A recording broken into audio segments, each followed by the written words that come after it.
Assalamualaikum warahmatullahi wabarakatuh.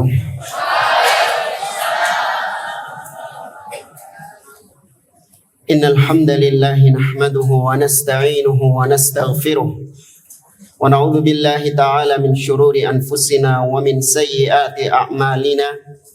Man yahdihillahu fala mudilla lahu wa may yudlil fala hadiya lahu.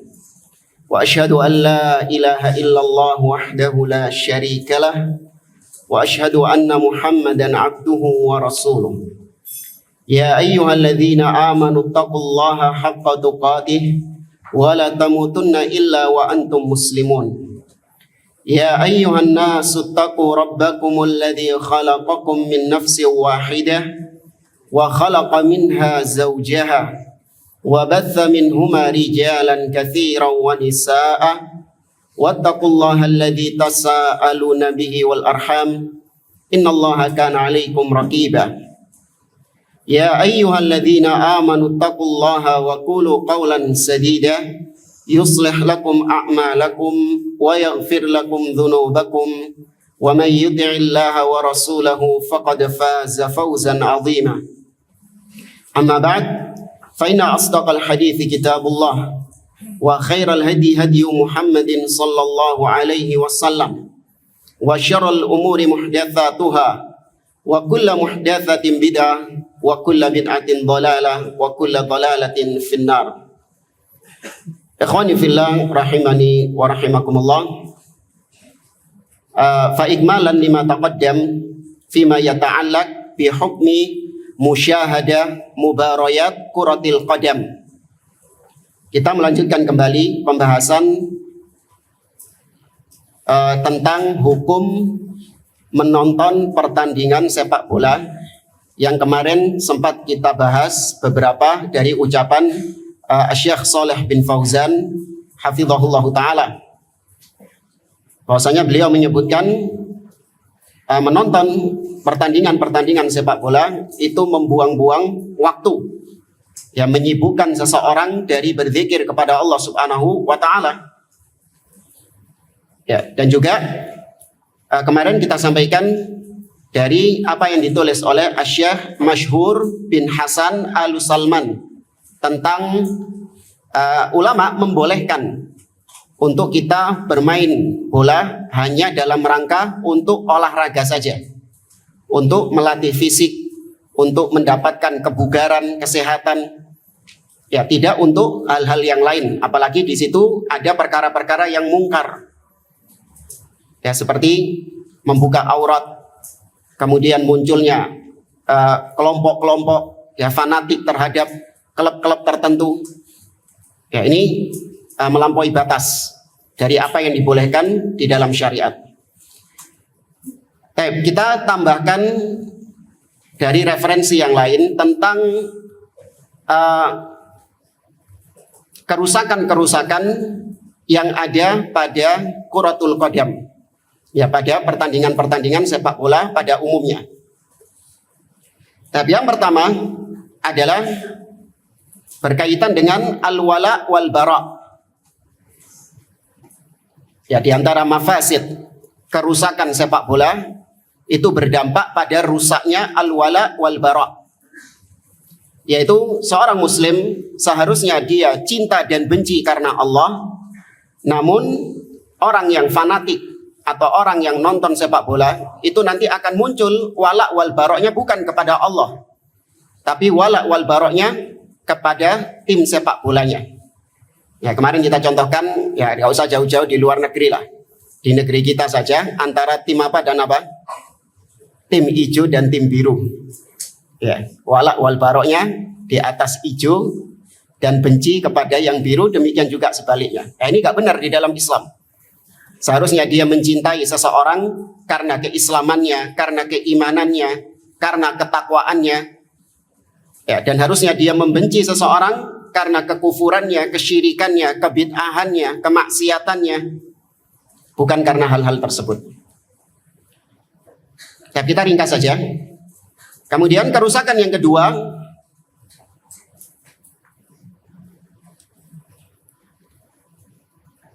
at-tasyabbuh bil kuffar, yaitu menyerupai orang-orang kafir. Ya, seorang yang hobi menonton sepak bola itu akan menyerupai orang-orang kafir atau minimal orang-orang fasik yang ia tonton di sepak bola tersebut. Bahkan kalau sudah ngefans sama pemain bola tertentu, itu akan diikuti gaya-gayanya. Awalnya cuma beli jersey-nya saja, tapi nanti lama-kelamaan dia akan meniru tindak tanduk dari pemain bola favoritnya itu. Ya, pernah kita lihat ya, anak kecil itu, ya masih anak-anak lah, dia itu nggak tahu ngefans sama pemain siapa gitu, diikuti sampai potongan rambutnya sama. Jadi nggak tahu ada potongan rambut yang waktu itu ada yang melungker gini, ya ada yang melungker gitu. Terus dia kalau sudah main bola di kampung itu pakai jersey-nya itu, wah itu udah ngerasa kayak pemain idolanya itu, gaya-gaya goceknya itu apa. Ya. Sampai pada kemudian hari kita lihat tangannya itu dicoret-coret pakai spidol karena pemain idolanya itu tatoan. Pakai spidol dicoret-coret. Hanya kita bilang, kon niku elek potongan model ngono itu. Elek kon gak cocok. Apa jawaban dia? Gak popo, yang penting kayak fulan. Ini kalau kita katakan mahabbah hakikiyah, cintanya itu benar, tulus. Karena orang yang mencintai, dia akan apa konsekuensinya? Ittiba, mengikuti. Maka saya lihat ini cintanya tulus orang ini. Dalam hati saya bilang, dia belani elek ya supaya mirip sama pemain idolanya. Ini cintanya tulus ini. Nggak peduli dia urusan orang bilang dia elek, dia nggak cocok, nggak pantas. Nggak apa-apa. Yang penting saya meniru fulan seperti fulan idola saya. Tapi ini mahabbah yang keliru. Ya, coba kalau dia berikan kecintaannya kepada Rasul Shallallahu Alaihi Wasallam, kepada para sahabat, maka konsekuensinya dia akan ittiba. Itu konsekuensi dari orang yang mencintai. Kemudian yang ke berapa? Sama yang kemarin itu banyak kemarin itu. Ya sudahlah, pokoknya antum yang ngurutkan saja. Kemudian yang berikutnya, ihya'u da'wal jahiliyah wal asabiyatil qaumiyah. Pertandingan-pertandingan sepak bola itu menghidupkan seruan-seruan jahiliyah dan asabiyah qaumiyah. Ya, fanatik terhadap golongan. Ini yang diperangi oleh Islam, di mana dahulu para sahabat mereka fanatik terhadap suku mereka, fanatik terhadap golongan mereka. Kemudian datang Islam menghapuskan itu semuanya. Ya, tidak ada la fadla li arabiyyin wala ajamin, tidak ada kemuliaan orang Arab atas orang ajam illa bittaqwa, kecuali dengan ketakwaan kepada Allah Subhanahu wa taala. Tapi kalau pertandingan-pertandingan bola, ya orang-orang yang gila sama bola, ya itu nggak melihat hal-hal demikian. Ya, dia akan fanatik terhadap kaumnya. Kekeliruan, kesalahan apapun yang dilakukan oleh tim sepak bolanya akan dia bela mati-matian. Kebenaran yang datang dari selain tim sepak bolanya pasti dia akan tolak. Ya. Kemudian yang berikutnya, al-qital wasibabu bainal muslimin. Pertandingan-pertandingan sepak bola itu akan memunculkan pembunuhan, peperangan, tawuran, dan juga celaan-celaan kepada sesama muslim. Ya, saling mencela, saling menghina. Ya, bahkan bisa sampai pada titik tawuran. Ya, terjadi pembunuhan. Dan wakil realita yang ada membuktikan hal tersebut. Ya, betapa banyak tawuran-tawuran mengatasnamakan membela tim sepak bola. Naudzubillah. Kemudian yang berikutnya, wujudul unuf wasyaghab. Ini dampak dari tadi juga. Pertandingan-pertandingan sepak bola itu akan menyebabkan terjadinya huru-hara di dalam suatu negeri. Akan muncul prahara, ketidakamanan, hilangnya ketidakamanan di suatu negeri tersebut. Dan ini kita rasakan dahulu ketika tim hijau sama tim biru itu bersih tegang. Pokoknya kalau ada plat L ke kota sana dilempari batu jamaah. Pernah antum dapat itu? Hah? Iya, padahal kita nggak tahu, nggak ikut-ikutan ini. Wala sing menang sopo, sing kalah sopo, nggak urusan. Tapi pokoknya ngelihat ada plat L langsung dilempari batu. Sebaliknya, yang plat apa? Padahal plat N nggak cuma sana dok kan? Ya. Nah, ini nggak benar, bisa menimbulkan ketidakamanan. Kemudian yang berikutnya tahkimul qawanin al-wad'iyah. Adanya pertandingan-pertandingan sepak bola itu bisa menyebabkan seseorang akan berhukum dengan selain hukum Allah Subhanahu wa taala. Ya, seorang akan berhukum dengan selain hukum Allah. Ya, gimana mau berhukum dengan hukum Allah? Lawung yang membuat peraturan-peraturan di dalam sepak bola itu orang apa? Orang kafir. Ya, seperti misalnya kalau ada misalnya seorang muslim, dia ikut pertandingan bola itu. Bisa nggak dia menerapkan hukum Allah Subhanahu wa taala seperti dia menutup auratnya? Boleh nggak sama peraturan apa FIFA ya? Boleh nggak sama peraturan FIFA-nya? Nggak boleh. Ya, kemudian ketika datang waktu azan misalnya, boleh nggak? Mau sholat dulu izin.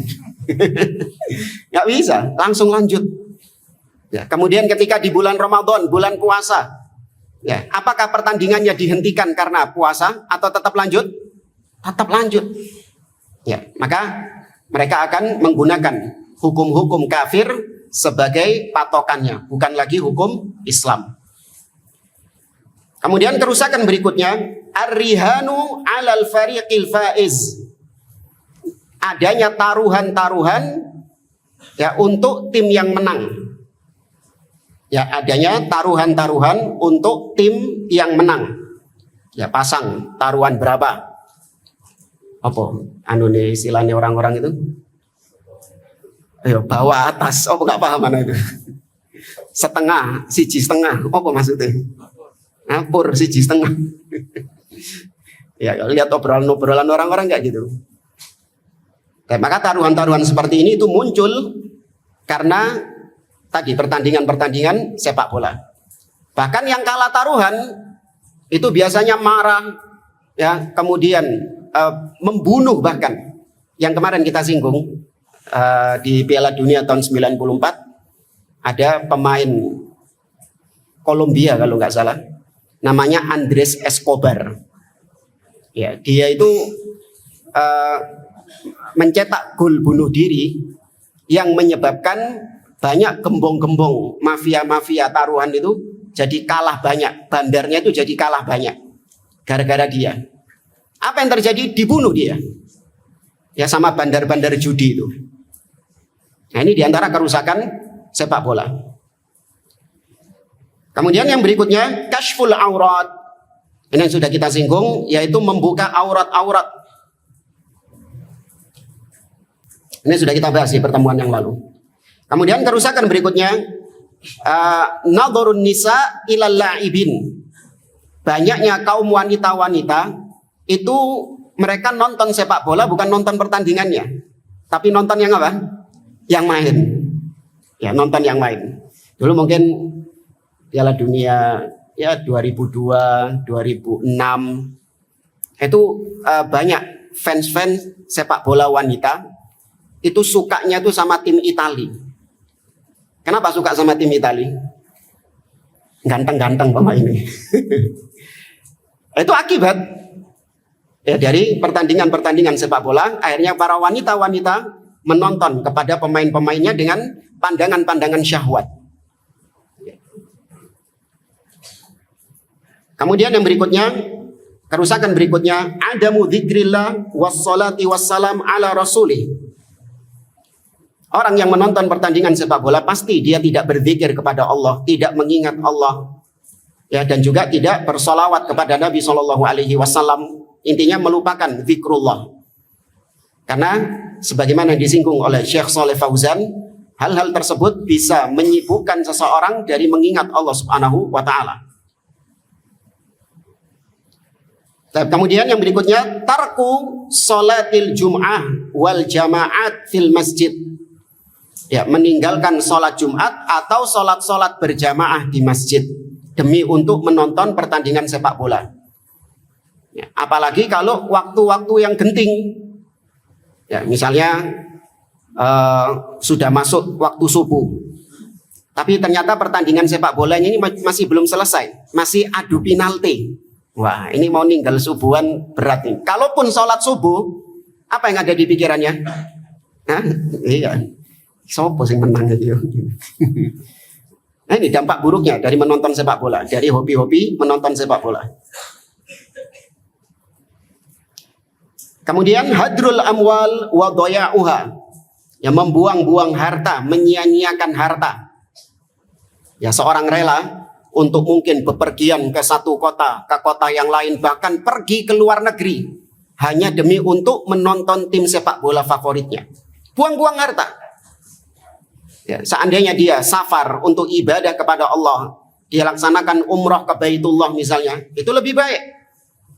Ya, namun yang terjadi banyak di antara mereka yang membuang-buang harta untuk hal-hal yang maksiat kepada Allah Subhanahu wa taala, yaitu menonton sepak bola. Kemudian kerusakan berikutnya, qatlul awqat wa dhaya'uha.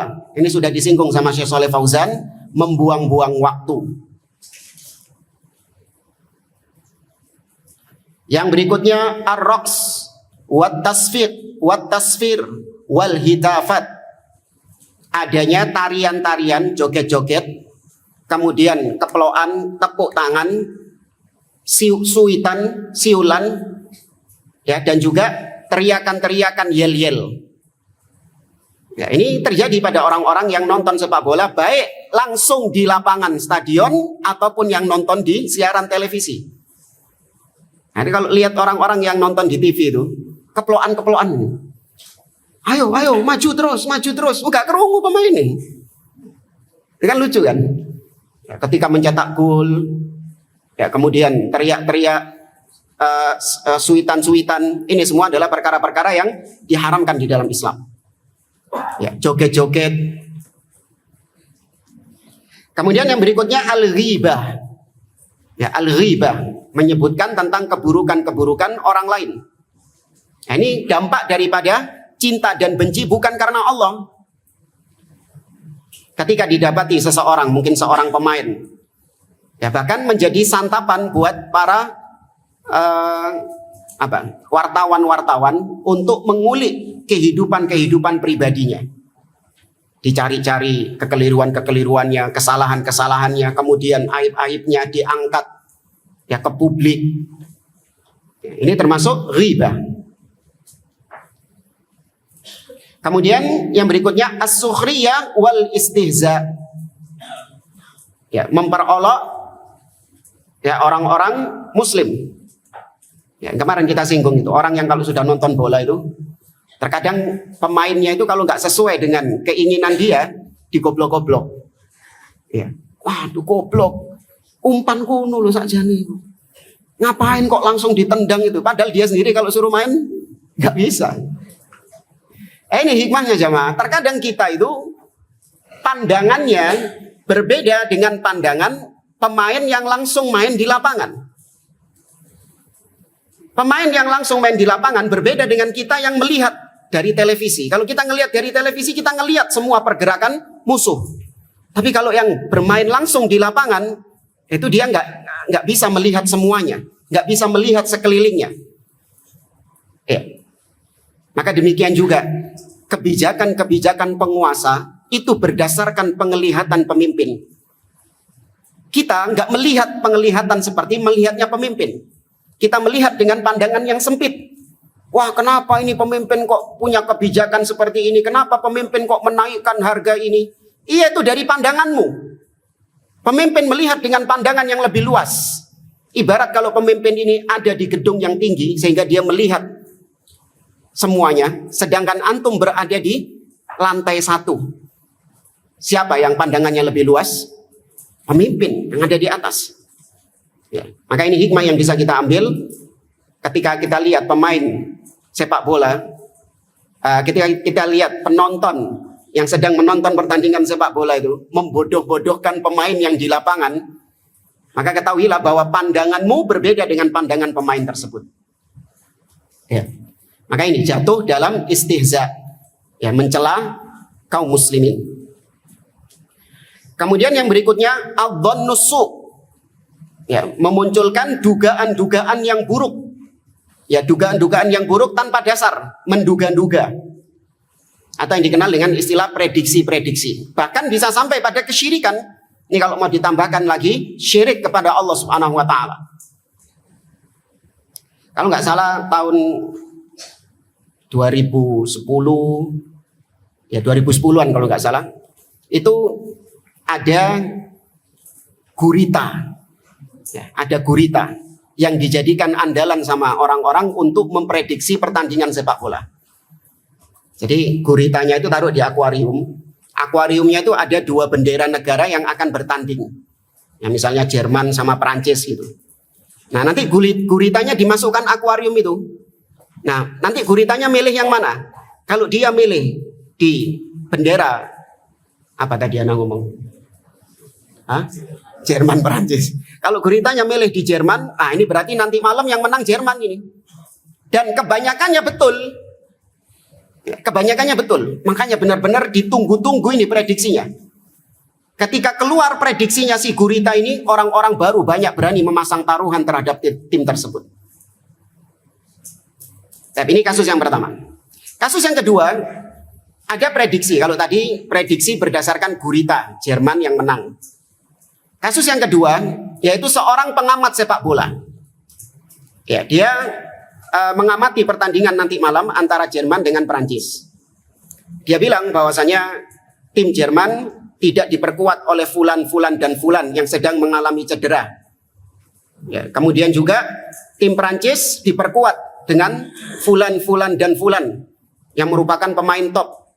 Ya, maka karena kondisi seperti ini, maka tim Prancis itu nanti malam bisa lebih unggul terhadap tim Jerman.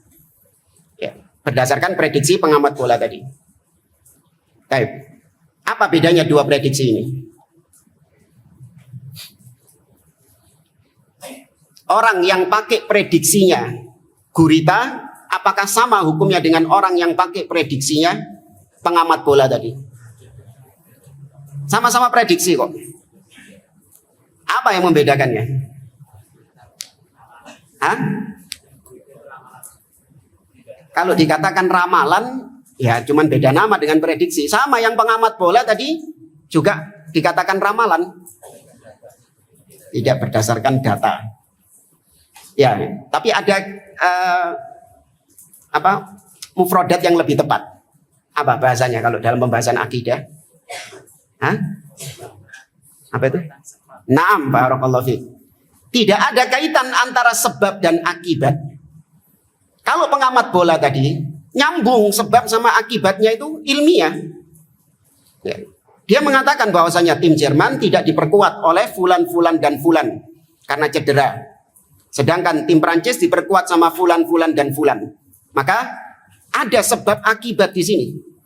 Dimana kalau fulan ini tidak main, maka tim Jerman akan lemah. Sebaliknya kalau fulan ini main di Prancis, maka tim Prancis ini akan jadi lebih kuat karena adanya fulan ini yang memang mainnya bagus. Maka si pengamat bola tadi, dia memprediksi berdasarkan sebab dan akibatnya. Maka ini nggak jatuh syirik. Nah, sedangkan yang gurita tadi, apa kaitannya kalau guritanya ke bendera Jerman berarti Jermannya menang? Apa kaitan sebab dan akibatnya? Ada apa enggak? Enggak ada. Meskipun ketika terjadi pertandingan, yang benar prediksinya siapa? Gurita. Ya. Antum habis membandingkan ini, antum, saya kalau gitu ikut prediksinya pengamat bola saja. Karena kalau ikut prediksinya gurita ini syirik. Baik. Ternyata ketika antum dapati malamnya prediksi guritanya yang benar. Ya apa antum? Gimana kemudian antum? Percaya sama guritanya habis itu? Tetap saja enggak. Ya, mau benar guritanya, bahkan kalaupun guritanya bisa nebak skornya sekalipun, tetap. Ya, karena Ahlus Sunnah tidak berpegang dengan hasil, tapi yang dilihat apa ya? Prosesnya. Ya, yang dilihat adalah prosesnya, benar apa tidak prosesnya.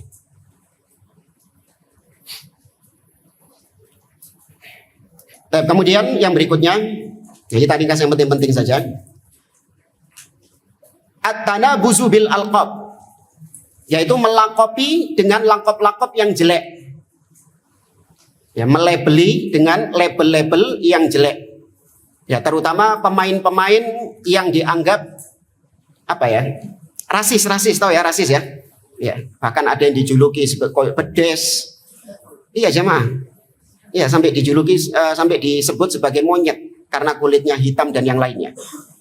Ya, ini diantara kerusakan-kerusakan sepak bola, adanya rasis.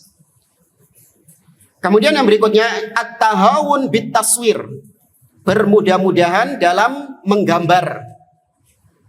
Ya, bermudah-mudahan dalam menggambar. Ya, biasanya dibikin gambar, dibentangkan di stadion itu gambar siapa gitu pemainnya yang top dengan melukis. Ya, dilukis gambar-gambar tersebut. Atau bisa juga simbol-simbol kekufuran. Ya, bermudah-mudahan dalam memakai simbol-simbol kekufuran. Kita tahu logo-logo tim sepak bola, terutama sepak bola kafir itu ada simbol-simbol kekufuran di dalamnya. Ya, terutama salib. Ya, bahkan ada yang terang-terangan salib besar. Ya, kamu kalau tahu jersey-nya Inter Milan tahun berapa itu? 2000? Saya lupa. Pokoknya ada dipakai oleh sebagian orang itu. Warna putih, terus salibnya itu merah. Jelas itu. Ya, salibnya itu merah dari atas ke bawah, kemudian menyamping. Ya, bukan logo loh ya. Memang di pakaiannya. Dan itu dipakai oleh kaum muslimin. Dengan alasan, oh enggak, saya enggak ikut agamanya kok. Ya, saya cuma pakai jersey-nya saja. Samirawon. Ya, sama saja. Berarti kau ada keridhaan terhadap agama tersebut. Baik, yang berikutnya al-i'anah 'alal itsmi wal 'udwan. Adanya tolong-menolong dalam berbuat dosa dan permusuhan. Nah, ini sudah menjadi rahasia umum. Di mana solidaritas antar supporter itu luar biasa. Dalam hal apapun mereka saling tolong menolong, bahkan meskipun itu bermaksiat kepada Allah Subhanahu wa taala. Allah mengatakan wala ta'awanu 'alal itsmi wal 'udwan. Yang berikutnya takhwiful muslim, menakut-nakuti kaum muslimin. Ya, menakut-nakuti kaum muslimin. Nah, ini terjadi di zaman kita sekarang. Ya. Ada beberapa ancaman-ancaman. Ya, makanya sampai apa yang mau tanding sama Indonesia nanti? Nonton berarti. Ya. Sampai Bahrain itu takut mau main di Indonesia karena apa? Karena diancam, ditakut-takuti sama orang-orang Indonesia dengan adanya ancaman-ancaman itu. Ini dampak daripada sepak bola. Diancam nanti kita ganggu, nanti kita akan pokoknya diganggu-ganggu gitulah.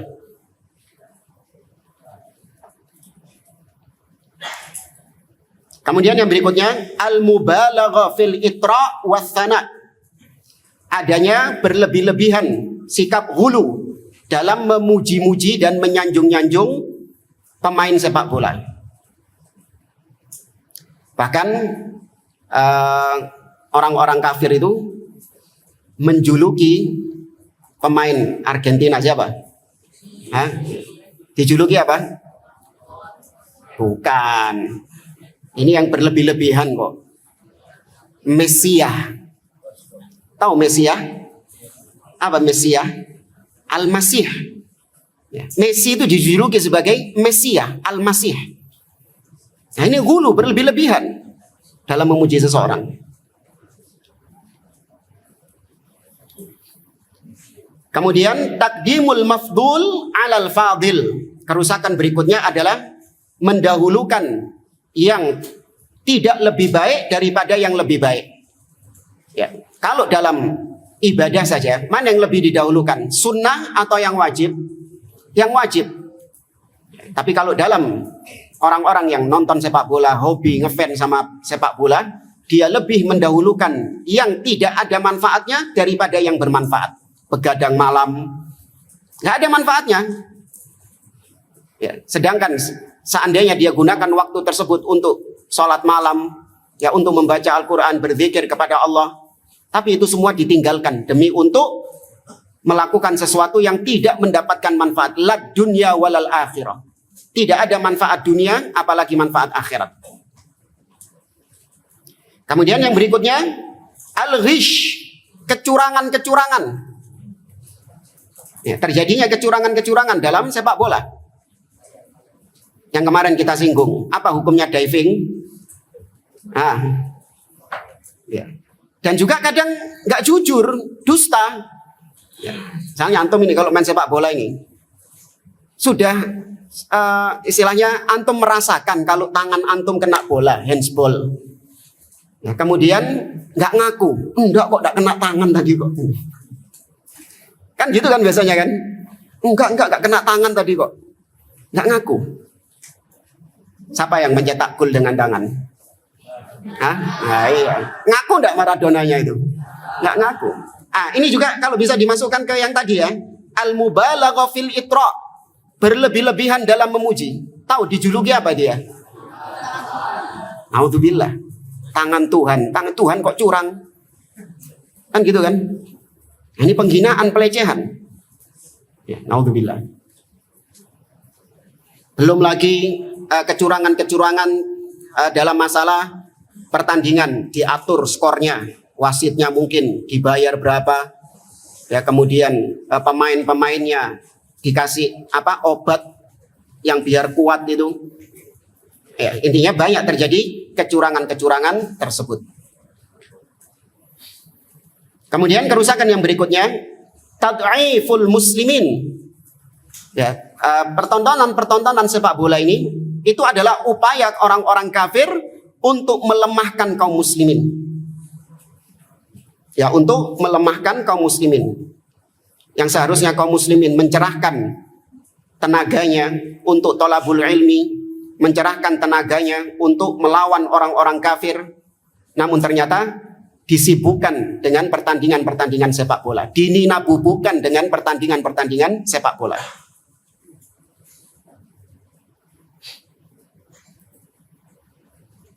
Kemudian yang berikutnya, safarul muslim ila biladil kufri duna udhrin. Kerusakan berikutnya adalah seorang muslim akan bersafar ke negeri-negeri kafir tanpa ada udhur yang syar'i. Ya, apa hukumnya pergi ke negeri kafir? Secara asal hukumnya haram, kecuali ada keperluan yang syar'i, seperti untuk berobat, ya, atau untuk belajar suatu ilmu yang dibutuhkan di negeri kaum muslimin, yang tidak ada ilmu seperti itu dipelajari di negeri kaum muslimin, mungkin ilmu kedokteran dan yang lainnya. Tapi kalau cuma buat nonton bola, apa hukumnya? Haram, nggak boleh ke negeri-negeri kafir. Ya. Bahkan berapa waktu yang lalu itu kita dapati ada brosur umroh, itu ditulis umroh plus Andalus. Aman Andalus itu? Spanyol. Mau kemana ke Andalus ini? Ternyata ke stadionnya Real Madrid, stadionnya Barcelona. Sorry jemaah. Jadi diajak tur-tur ke tempat-tempat seperti itu. Ini Andalus. Sudah lama Andalus itu sudah. Sekarang ini dikuasai oleh orang-orang kafir. Ngapain ke sana? Ya. Sebaliknya, kerusakan berikutnya, dukhulul kufar biladal muslimin. Ya, sebaliknya, masuknya orang-orang kafir ke negeri-negeri kaum muslimin. Ya, seperti yang terjadi di Qatar kemarin. Ya, atau siapa tuan rumahnya tahun 2030. Kok 34 sih?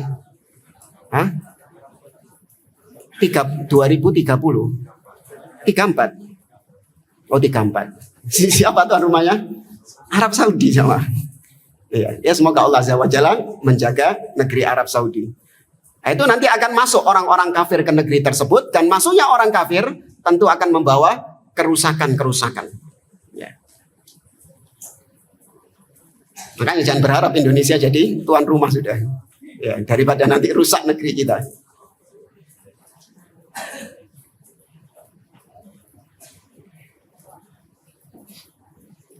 Anak kira itu saja. Yang lain-lain insya Allah nggak seberapa urgent lah. Kita lanjutkan al-ajwibah al-mufidah. Al-an wasalna ila as-su'al as-sabi' wal arba'in. Qala as-sa'il, seorang penanya berkata, hal yatawaqqaf ala sihhatil manhaj jannatun aw nar? Apakah kesohihan manhaj seseorang, kebenaran manhaj seseorang, manhajnya benar atau tidak, itu mempengaruhi posisinya di surga dan di neraka?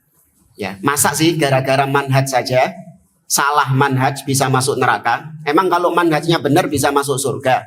Ada dampaknya enggak sih manhaj ini sama surga dan neraka? Paham? Paham toh mamla?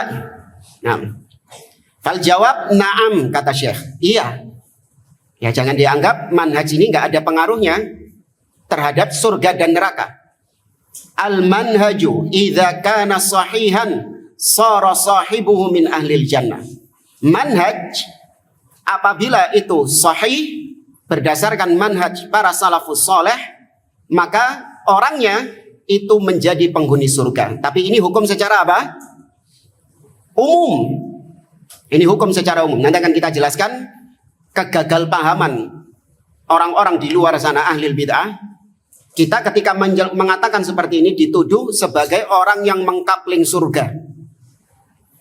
Ya, sedangkan yang di luar manhaj salaf itu dituduh pasti di neraka, sudah dicap, divonis, distempel sebagai penghuni neraka. Ini nanti akan kita bantah. Fa idza kana ala manhajir Rasul sallallahu alaihi wasallam wa manhajis salafis salih yasiru min ahlil jannah. Apabila orang tersebut berada di atas manhaj, metode beragamanya Rasul sallallahu alaihi wasallam, berada di atas akidahnya Rasul, wa manhajis salafis salih, berada di atas manhaj, metodenya, akidahnya para salafus salih, maka dia akan menjadi termasuk di antara penghuni surga. Ya, nas'alullah min fadlih, semoga kita semua termasuk di antara yang disebutkan oleh penulis di sini. Biidznillah, dengan izin Allah Subhanahu wa taala. Wa idza sara ala manhajid dhullal fa huwa mutawa'adun binnar. Tapi kalau dia berada di atas manhaj, metode beragama yang sesat, yang menyimpang, maka dia terancam dengan neraka. Ya, dia terancam dengan neraka. Fasihatul manhaj min adamiha yatarattab 'alaiha jannatun aw nar. Maka kesahihan manhaj seseorang, ya benar atau tidaknya manhaj seseorang itu sangat menentukan surga dan neraka. Nah, di sini ada catatan kaki. Kata beliau, wa huwa tahta masyiatillahi ta'ala, hadhihi aqidatu ahli sunnati wal jamaah. Ini semua dikembalikan kepada masyiah, kehendak Allah Subhanahu wa taala. Insya'a adzabahu wa insya'a ghafara lahu. Yakni kalau ada orang yang dia ini tidak berada di atas manhaj salaf, alias berada di atas pemahaman yang menyimpang, maka kalau dia mati itu nanti kembalinya kepada Allah Subhanahu wa taala. Kalau Allah mau, Allah ampuni dia, tapi kalau Allah tidak mengampuni, dia disiksa di neraka, namun siksanya tidak apa? Tidak kekal, selama penyimpangannya bukan kekufuran. Ya, selama penyimpangannya bukan kekufuran. Ya, di sini nanti akan dibahas, selama itu bukan yang mukaffirah. Wa idza lam yatarattab ala sihhatil manhaj min adamihi jannatun aw nar, fama faidatu qaulihi sallallahu alaihi wasallam. Kalau manhaj itu tidak berdampak pada surga dan nerakanya seseorang, maka apa terus faedah dari sabda Nabi berikut ini? Nabi mengatakan, wasataftariku hadhil ummah ila 73 firqah. kulluha finnar illa wahida qalu man hiya qala ma ana alaihi al-yawma wa ashabi. Nabi mengatakan akan terpecah umatku atau umat ini menjadi 73 firqah. Semuanya di neraka kecuali satu. Para sahabat bertanya, siapa yang satu itu ya Rasulullah? Cirinya Nabi mengatakan yaitu mereka yang berada di atas aku dan para sahabatku sekarang ini. Yaitu yang berada di atas akidahku, pemahamanku, jalan beragamaku dan para sahabatku. Tapi ini bukan cuma slogan. Karena sekarang banyak orang-orang yang mengaku manhaj saya ma'ana alaihi wa ashabi. Manhaj saya berdasarkan pemahaman Nabi dan para sahabatnya. Tapi ternyata realitanya kita buktikan jauh dari manhajnya Nabi dan para sahabat. Ya, menyimpang dari manhajnya Nabi dan para sahabat. Maka jangan tertipu dengan pengakuan sebagian dai-dai yang mengklaim bahwa saya ini berada di atas manhaj Nabi dan para sahabat. Nggak pengakuan toh. Ya, maka lihat bagaimana ucapan-ucapannya. Oh, ternyata dia mentakwil sifat-sifat Allah. Ternyata dia menolak sifat-sifat Allah Subhanahu wa taala. Ternyata dia rajin mencaci maki, mengkritik pemimpin di depan umum. Ya, ternyata dia meneriakkan jihad yang bid'ah. Ternyata dia mesra, sikapnya terhadap ahli bid'ah lembek. Ya, sikapnya terhadap ahli bid'ah mumayyi'. Nah, maka yang seperti ini, meskipun dia mengatakan saya berada di atas pemahaman Nabi dan para sahabat, itu cuman pengakuan saja. Ya. Ada kitab bagus. Jadi mungkin kalau antum bisa download, antum bisa membaca. Sebentar. Judulnya Al-Kawashiful Jaliyah lil furuqi bainas salafiyah wad da'awatil hizbiyah. Ya, Al-Kawashif Al-Jaliyah lil furuqi bainas salafiyah wad da'awatil hizbiyah. Ya, ditulis oleh Abu Abdil A'la Khalid bin Muhammad Al-Misri. Ya, diberikan pengantar oleh Syekh Hasan bin Abdul Wahab Al-Banna. Nah, di sini kita baca saja daftar isinya saja. Ada 10 poin, ya ada 10 poin yang menjadi patokan secara umum membedakan mana dai salafi asli dan dai salafi KW imitasi. Ini secara simpelnya dilihat dari 10 perkara ini. Memang tujuan penulis di sini adalah untuk menyingkap sebagian dai-dai yang berkedok salafi, di atas ngakunya di atas manhaj salaf, tapi ternyata hizbiyah, ternyata dia ahli bid'ah. Dari mana ngelihatnya? Kita lihat daftar isinya saja. Al-Kashiful Awal, Al-Mawqif minal i'tiqad fi sifatillah. Lihat bagaimana sikapnya dia terhadap sifat-sifat Allah Subhanahu wa taala. Ini buat bekal antum untuk bisa membedakan. Jangan seperti orang-orang awam. Barometernya orang-orang awam itu, oh kan dia lulusan universitas ini, dia lulusan ini, dia enggak. Itu bukan patokan. Itu bukan barometer pembeda antara dai sunnah dengan dai bid'ah. Oh tapi dia itu kan jenggotnya panjang. Apa maneh iku? Nah, ada urusannya manhaj sama jenggot. Ya, sudah. Yang pertama apa tadi? Dilihat apanya? Akidahnya tentang sifat-sifat Allah Subhanahu wa taala. Ya, ada seorang dai misalnya mengatakan bahwasanya Allah Subhanahu wa taala itu memang salah satu namanya adalah Al-A'la atau Al-Ali. Ya, bahwasanya Allah itu tinggi di atas. Maksudnya adalah Allah itu kedudukannya tinggi di atas. Bukan zatnya yang berada tinggi di atas. Nah, ada dai ngomong kayak gitu. Jenggotnya mau panjang juga sampai ubin. Ya kan? Mau celananya ngatung mungkin sampai paha. Ngomongnya kayak gitu. Antum cap apa dia? Dai sunnah atau dai bid'ah? Dai bid'ah. Ya. Istawa itu artinya istaula. Nah, ini dai apa? Dai bid'ah. Jangan dianggap dai sunnah. Hatta dia memproklamirkan diri sebagai dai sunnah. Kedua tangan Allah itu maksudnya adalah kedua nikmat Allah, atau dua kudrah, atau dua quwwah, kekuatan Allah. Dai apa ini? Dai bid'ah. Kok ragu gitu antum? Nggak usah ragu jamaah. Jadi anak mau mengajak antum itu supaya bisa mendeteksi gitu loh, kejanggalan-kejanggalan dai sejak dini. Iya, antum bisa mendeteksi. Jadi saya mengajak antum untuk supaya punya alarm yang peka. Ya, punya alarm yang peka. Karena nanti antum ketika keluar, antum akan mendapati banyak orang-orang yang berbicara mengatasnamakan agama. Maka kalau antum nggak punya sensor, nggak punya alarm, atau alarmnya rusak, ya tersesat antum. Semuanya diambil, semuanya semuanya diterima ucapannya. Enggak, harus ada pembeda di situ. Kalau ada orang yang mengucapkan ucapan-ucapan yang menyelisihi akidah salaf, menyelisihi prinsip-prinsip manhaj salaf, sensor antum itu langsung bunyi. Ya, sensor antum langsung bunyi. Antum misalnya kalau Jumatan di tempat mana gitu, random gitu, lagi safar kemana gitu kan, biasanya ini lagi kebetulan sholat Jumat, ya sudah Jumatan. Kebetulan khotibnya ya dari haula, dari mereka. Kemudian berbicara tentang perkara-perkara yang menyelisihi manhaj salaf.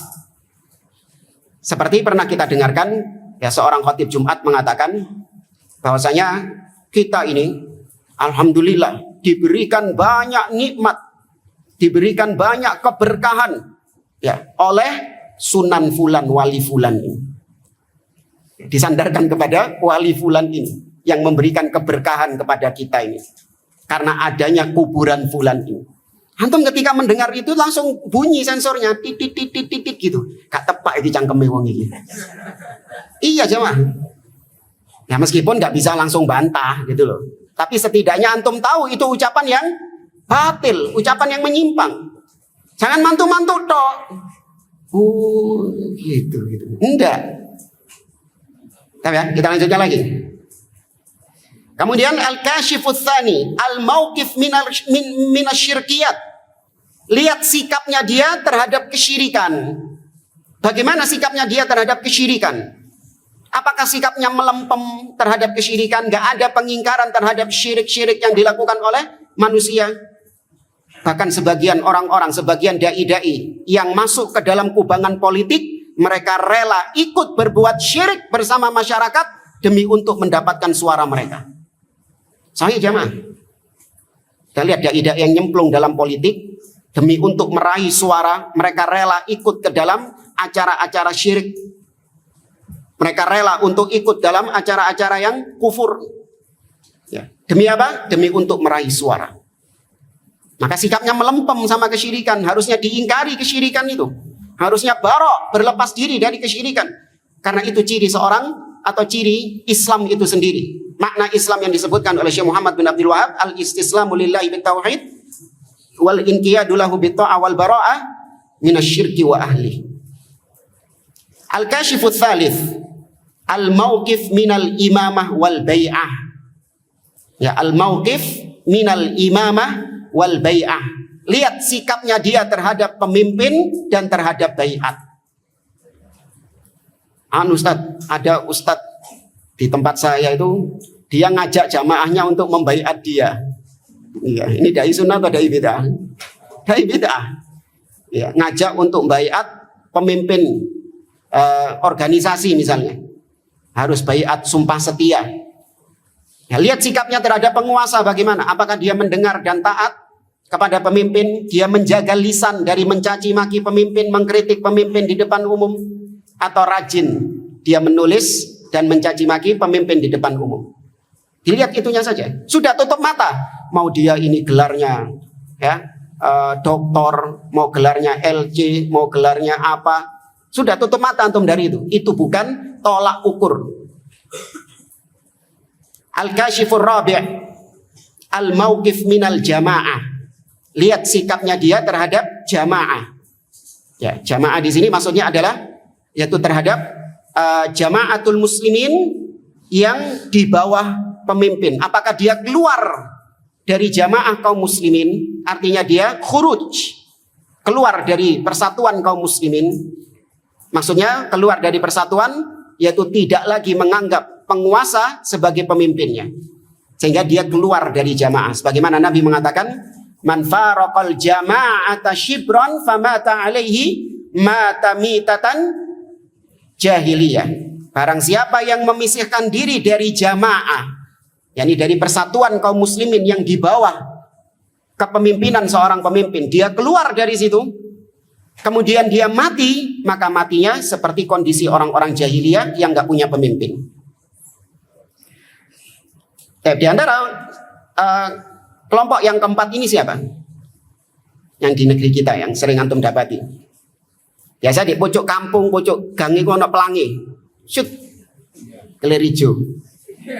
Apa? Iya, lidi. Kemudian al-kashiful khamis, al-mauqif minal jihad. Lihat sikapnya dia terhadap jihad. Apakah dia menyeru kepada jihad yang syar'i? Di antara jihad yang syar'i harus, yang menyerukan harus siapa? Waliul amr. Ya, karena itu syarat dari jihad yang syar'i. Nabi SAW mengatakan, innamal imam junnah yuqataluna min waraihi wa yuttaqa bihi. Sesungguhnya imam, pemimpin itu adalah perisai yang kaum muslimin berperang di belakangnya. Berarti di belakang ini apa? Jadi kepalanya atau jadi ekornya? Jadi ekor itu ngikut sama pemimpinnya. Ya. Bahkan ada dai-dai di negeri kita ini luar biasa saking lancangnya. Adzan hayya 'alas shalah diganti dengan hayya 'alal jihad. Ya. Apa ini? Itu hanya ada di negeri plus 62. Ya. Al-kashifus sadis, al-mauqif minad dima'il ma'sumah bil imani wal aman. Ya, al-mauqif minad dima'il ma'sumah bil iman wal aman. Lihat sikapnya dia terhadap darah yang dijaga. Ya, baik dijaga karena keimanannya atau dijaga karena memang dia ini diberi status keamanan. Kalau ternyata dia ini orang yang gampang menumpahkan darah kaum muslimin, seperti ada sebagian dai yang mengajak untuk memberontak demo kepada pemimpin. Saya siap memimpin revolusi, menggulingkan presiden. Wah, tapi nanti bagaimana kalau jatuh korban, kata dia. Ya memang itu konsekuensinya dari perjuangan katanya. Harus ada korban yang melayang, harus ada yang mati kata dia. Harus ada mayat yang bergelimpangan demi untuk keadilan negara ini. Nah ini menggampangkan apa? Darah kaum muslimin. Nah, ini bukan dai-dai sunnah. Padahal orangnya jenggotnya panjang. Ya. Atau dia gampang membunuh orang-orang kafir yang tidak boleh untuk dibunuh. Yaitu kafir mu'ahad atau kafir zimmi atau kafir mustakman. Ya, Nabi mengatakan man qatala mu'ahadan lam yaruh raihatal jannah. Barang siapa yang membunuh orang kafir yang punya perjanjian damai dengan kaum muslimin, barang siapa yang membunuhnya, maka dia tidak akan mencium bau surga. Tapi ada sebagian dai-dai yang terpapar pemikiran teroris mengatakan, ya tumpahkan semua darah kaum muslimin, semua darah orang-orang kafir. Karena tidak ada kafir kecuali kafir harbi, kata dia. Ya, tidak ada jenis kafir kecuali kafir harbi. Makanya yang ngebom di Indonesia itu, mereka menganggap bahwasanya turis-turis asing itu kafir harbi semuanya. Padahal mereka kafir harbi enggak? Ini tidak. Mereka masuk ke negeri kita diberi jaminan keamanan oleh penguasa. Diberi jaminan lewat visa itu. Ya, maka enggak boleh ditumpahkan darahnya. Kemudian yang ketujuh, al-kashifus sabi' al-mauqif minal ulama wa man humul ulama. Lihat sikapnya dia terhadap ulama. Ya, kalau dia ngelama, ngelancangi ulama, ya, maka dia bukan dai sunnah. Atau lihat ulamanya siapa. Orang itu bisa dilihat ketika dia ceramah. Qala Sayyid Qutb misalnya. Nah ini sudah ini. Sensor antum bunyi itu. Ya, Qala Yusuf Al-Qardawi. Ya, kalau sudah rujukan-rujukannya orang-orang seperti itu, pastikan dia bukan dai sunnah. Kan yang disebut sama dia adalah ru'us ahlil bid'ah. Kepala-kepala gembong-gembongnya ahlil bid'ah. Ya, lihat siapa ulama-ulamanya. Tapi jangan tertipu juga dengan yang mengatasnamakan qala Syekh Muhammad bin Abdul Wahhab, qala Syekh Muhammad bin Shalih Al-Utsaimin. Jangan tertipu juga. Ada yang dompleng nama ulama-ulama itu. Padahal akidahnya jauh dari ulama-ulama tersebut. Bahkan ngaku muridnya Syekh Utsaimin, tapi jauh akidahnya dari Syekh Utsaimin. Yang orang Malang tahu insyaallah. Al-Kashifut Tsamin. Yang ke-8, al-mauqif minal bid'ah wa ahliha. Lihat sikapnya dia terhadap kebid'ahan dan ahlil bid'ah. Terutama tokoh-tokoh ahlil bid'ah. Mesra ternyata. Bahkan pernah foto bareng Home Pimpa. Iya.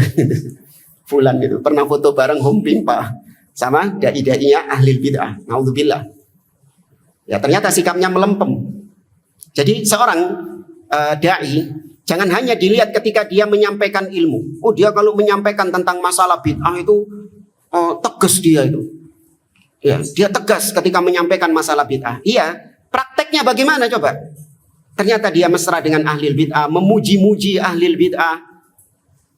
Nah, ini bukan ciri seorang dai yang di atas sunnah. Dia harus barok terhadap ahlil bid'ah itu. Bukan malah mendekati ahlil bid'ah tersebut hanya untuk mencari muka dan yang lainnya, mencari followers. Kemudian al-kashifut tasya' al-mauqif minat takfir. Nah, ini juga pembeda. Lihat sikapnya dia terhadap vonis kafir. Apakah dia mudah mengkafirkan orang atau justru dia melempem dalam mengkafirkan orang? Kodohai dua-duanya ini. Yang satu suka mengkafirkan kaum muslimin. Ya, dengan hal-hal yang bukan perkara-perkara yang seorang dikafirkan darinya. Artinya mengkafirkan secara serampangan. Tanpa melihat syarat-syarat dan penghalang-penghalangnya. Di sisi yang satunya, nggak mau mengkafirkan sama sekali. Bahkan Yahudi dan Nasrani nggak boleh dikafirkan kata dia. Nah, ini lihat sikapnya terhadap takfir. Dan yang terakhir, al-mauqif min aqidatil wala wal bara'. Lihat sikapnya dia terhadap al-wala wal bara'. Nah, ini terutama di akhir-akhir tahun seperti ini nampak dai-dai yang nggak punya sikap wala wal bara' terhadap orang-orang kafir. Artinya apa dia? Membolehkan mengucapkan selamat atas hari raya orang-orang kafir. Dengan mengatakan boleh mengucapkan selamat atas hari raya orang kafir selama akidah kita tidak ikut-ikutan mereka. Hanya basa-basi saja. Ada diucapkan oleh seorang yang katanya ya profesor ahli tafsir di negeri kita. Selama kita nggak meyakini seperti keyakinan orang-orang Nasrani, ya maka boleh mengucapkan selamat Natal hanya untuk basa-basi mujamalah saja. Nah ini juga kita dapati hikmahnya ini dari bola tadi jamaah. Kalau ada pertandingan bola di mana tim yang satunya bermain curang sehingga dia mendapatkan kemenangan dari kecurangannya itu, maka tim lawannya ini ridho nggak dengan hasil akhir pertandingan tersebut? Nggak ridho kan? Ketika nggak ridho, apakah mungkin tim tersebut mengucapkan selamat atas kemenangan tim lawan? Nggak mungkin jamaah. Ya. Coba kemarin itu apa yang rame itu Indonesia Bahrain itu. Ada orang Indonesia yang mengucapkan selamat. Kenapa? Kan cuma basa-basi saja. Karena nggak ridho dengan hasilnya katanya. Ini di luar dari pembahasan bola yang sudah kita bahas ya. Kita di sini mengambil apa ya? Mengambil ibroh logika. Karena mereka-mereka ini ketika dibawakan dalil-dalil tentang haramnya mengucapkan selamat atas perayaan orang-orang kafir dan itu menunjukkan keridhoan kita terhadap agama mereka, mereka mengatakan enggak. Itu dalil-dalil enggak menunjukkan akan hal tersebut. Maka kita pakai logika, sebagaimana mereka juga mendengung-dengungkan logika. Nggak ada orang Indonesia, tim dari Indonesia mengucapkan selamat atas kemenangan tim lawan yang mainnya curang katanya. Ya. Allahu a'lam di mana curangnya nggak tahu. Yang katanya mainnya curang, nggak ridho. Kenapa nggak mau mengucapkan selamat? Karena nggak ridho. Kalau saya mengucapkan selamat berarti saya ridho dengan hasil pertandingan itu, saya terima dengan pertandingan tersebut. Ya, contoh yang lain juga ketika rame-rame pilpres berapa tahun yang lalu. Ketika salah satu paslon tidak terima dengan hasil pemilu, ini diantara kerusakan demokrasi juga. Tapi ya sudah, itu di luar pembahasan kita. Ini kita membahas tentang ucapan selamat. Ketika salah satu calon presiden, capres yang nggak ridho, nggak setuju dengan hasil yang katanya penuh kecurangan, maka antum lihat nggak dia mengucapkan selamat kepada lawannya? Nggak ada, dia nggak mau mengucapkan selamat. Karena mengucapkan selamat berarti apa? Mengakui. Berarti mengakui dia kalah dan mengakui dia lawannya itu menang. Maka dia nggak mau mengucapkan selamat. Ya dia ke pengadilan lah atau apa gitu kan. Berarti di sini menunjukkan bahwasanya pengucapan selamat konsekuensinya min lawazimihi at-tahni'ah. Min lawazimihi, kelaziman dari ucapan selamat itu berarti apa? Menyetujui. Nggak ada basa-basi itu. Nggak ada cuman basa-basi. Pasti ucapan selamat itu konsekuensinya adalah menyetujui. Maka orang yang mengucapkan selamat Natal konsekuensinya adalah membenarkan akidahnya orang-orang Nasrani.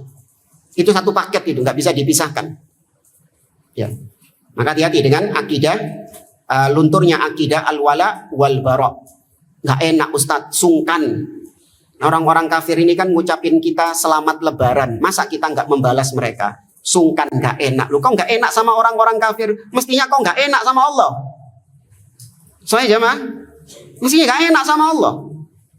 Allah murka dia dibilang punya anak. Allah nggak ridho dirinya dikatakan punya anak. Kok nggak sungkan kau? Kok malah sungkan sama orang-orang kafir tersebut?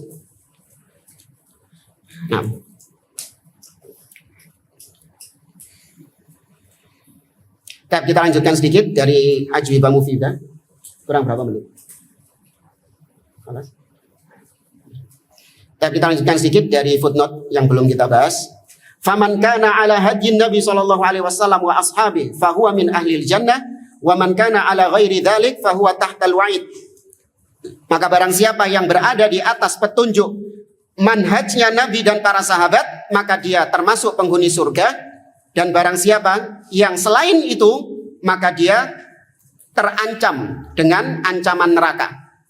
Wa minal ma'lumi tsabit 'inda ahli sunnati wal jamaah. Dan di antara yang telah dimaklumi dan ditetapkan di sisi ahlu sunnah wal jamaah, annal ithnain was sab'in firqah al-halika fil hadith laisat mukhalladatan finnar. Bahwasanya 72 yang disebutkan di dalam hadis, 72 kelompok yang sesat itu bukan kelompok yang kekal di neraka. Paham ini? Jadi 72 sesat, 72 terancam neraka, itu nerakanya bukan kekal. Ya, bukan neraka yang kekal seperti orang-orang kafir dan musyrikin. Wala ahada yaqulu bidzalik min ahlil hadis, dan tidak ada seorang ulama ahlus sunnah yang berkata seperti itu. Fata'ammal, maka renungkan ini. Illa an takuna bid'atuhu mukaffiratan wa firqatuhu riddatan. Kecuali apabila kebid'ahannya, penyimpangannya itu sampai pada level kekufuran. Seperti siapa? Rafidhah. Ya, seperti Rafidhah. Nah, baru itu bid'ahnya itu sampai pada level kekufuran. Ulama-ulamanya seawam-awamnya kafir semuanya. Rafidhahnya. Ini pendapat yang dikuatkan oleh Syekh Abdul Aziz bin Baz. Ya, ulama'uhum wa awamuhum. Jadi bukan cuma ulamanya saja yang kafir, awam-awamnya juga kafir semuanya. Sebagaimana Yahudi dan Nasrani. Apakah Yahudi dan Nasrani cuma ulamanya saja yang kafir? Awamnya kafir juga. Maka demikian Rafidhah. Ya, wallahu a'lam, kata beliau. Baik, maka di sini hukum secara umum. Yang kita katakan manhaj, yang kita katakan yang paling hak, satu-satunya manhaj yang paling hak adalah manhajnya Nabi dan para sahabat. Sedangkan selain itu pasti batil, pasti ke neraka. Ini kita bicara jalannya yang pasti. Adapun orang-orangnya, boleh nggak kita pastikan? Nggak boleh. Kita yang berada di atas manhaj salaf, kita ini belum pasti bisa sampai finish jamaah. Belum tentu. Ya, nas'alullah, semoga Allah Subhanahu wa taala menjadikan akhir hidup kita tetap berpegang di atas manhaj salaf ini. Kita terus memohon kepada Allah, tapi nggak boleh kita memantapkan diri pasti kita finish di atas manhaj salaf. Demikian juga yang sekarang ini di atas kebid'ahan. Nggak boleh langsung kita vonis dia pasti di neraka, fulan-fulannya ini. Ya, belum tentu, bisa jadi kebalik kondisinya. Fulan ini ternyata diberi hidayah oleh Allah, diakhiri hidupnya di atas sunnah. Atau kalaupun dia di atas kebid'ahan, bisa jadi Allah Subhanahu wa taala mengampuni bid'ah-bid'ahnya karena dia punya amalan-amalan yang lain, punya kebaikan-kebaikan yang lain. Tahta masyiatillah, di bawah kehendak Allah Subhanahu wa taala.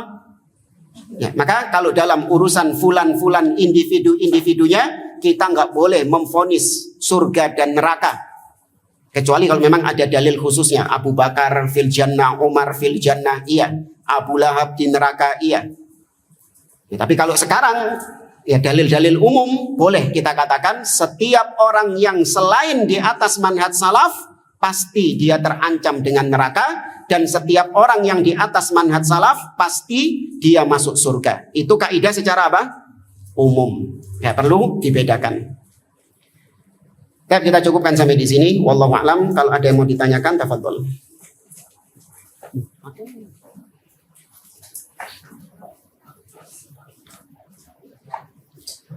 Assalamualaikum Ustaz. Waalaikumsalam. Izin bertanya berkaitan prediksi. Kalau untuk prediksi cuaca Ustaz, apa hukumnya Ustaz?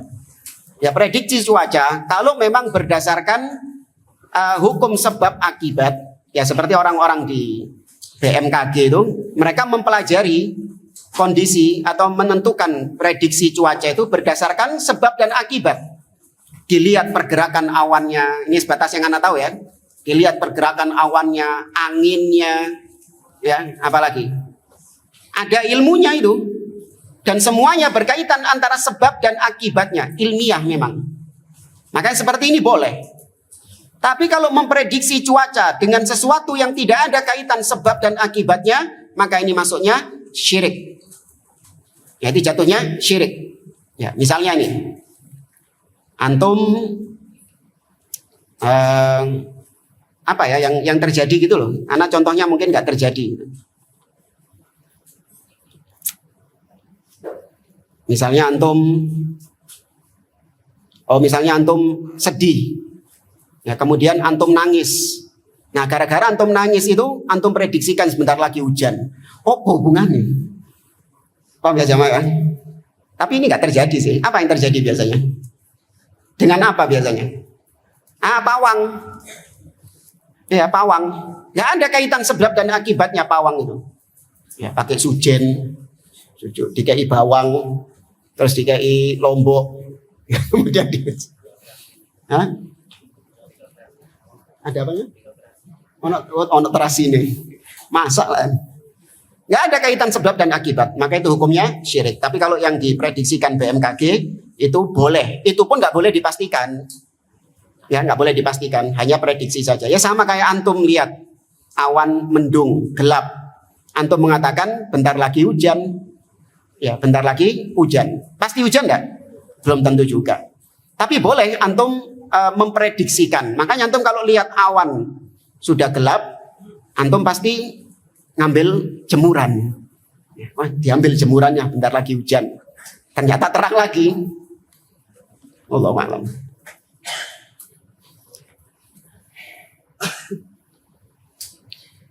Apa hukum perkataan Allah itu sutradara dan kita aktornya? Ya, atau Allah itu dalang, ya, dan kita adalah wayang. Ini akidahnya siapa?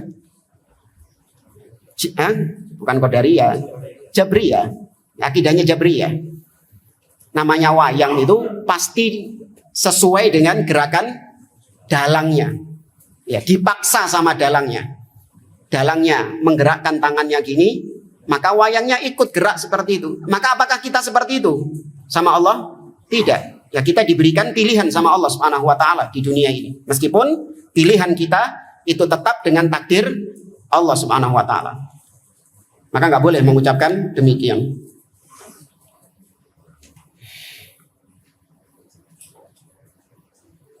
Wah, dengan digulingkan Bashar al-Assad. Nah, ini masalah-masalah nawazil seperti ini, maka lebih baik ditanyakan kepada para ulama. Ya, kita nggak berani berucap dengan masalah-masalah nawazil kecuali dengan ucapan para al-ulama. Wallahu a'lam.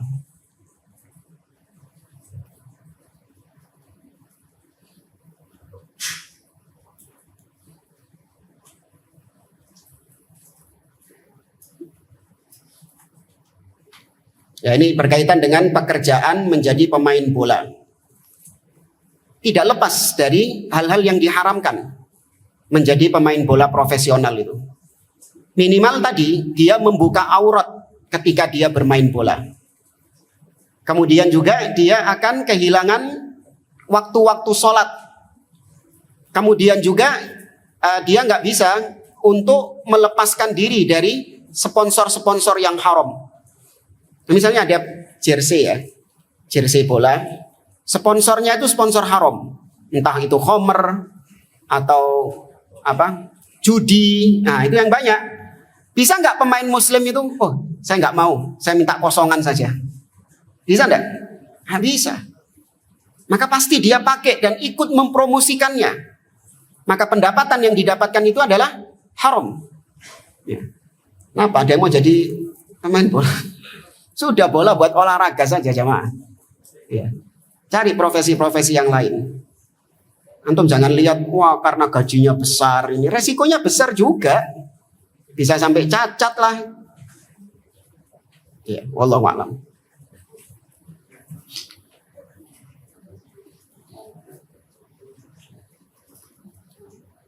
Apa hukum membeli barang diskon Natal? Apa sama hukumnya dengan menerima hadiah Natal? Enggak, dibedakan antara ikut merayakan Natal dengan hanya sebatas membeli saja, kemudian kebetulan di situ ada diskon Natalnya. Ya. Sama juga dengan menerima hadiah. Tapi kalau dengan menerima hadiah itu ada dampak buruknya buat antum, ya seperti antum nanti di framing atau antum nanti dikatakan pelin-pelan, nggak mau mengucapkan selamat Natal, tapi kalau hadiahnya mau gitu. Atau menunjukkan kalau antum ini lemah, ya sampai diberi hadiah, diberi pemberian sama orang-orang kafir, antum seakan-akan membutuhkan, menanti-nanti. Kalau ada dampak seperti itu, mending nggak usah diterima. Karena seorang muslim harus menunjukkan izzahnya, harus menunjukkan wibawanya kepada orang-orang kafir, merasa tidak butuh dengan orang-orang tersebut. Ya. Wallahu a'lam. Oke, saya cukupkan sampai di sini. Wallahu a'lam. Kita akhiri. Subhanakallahumma bihamdik, asyhadu an la ilaha illa anta astaghfiruka wa atubu ilaik. Wa jazakumullahu khairan. Assalamualaikum warahmatullahi wabarakatuh.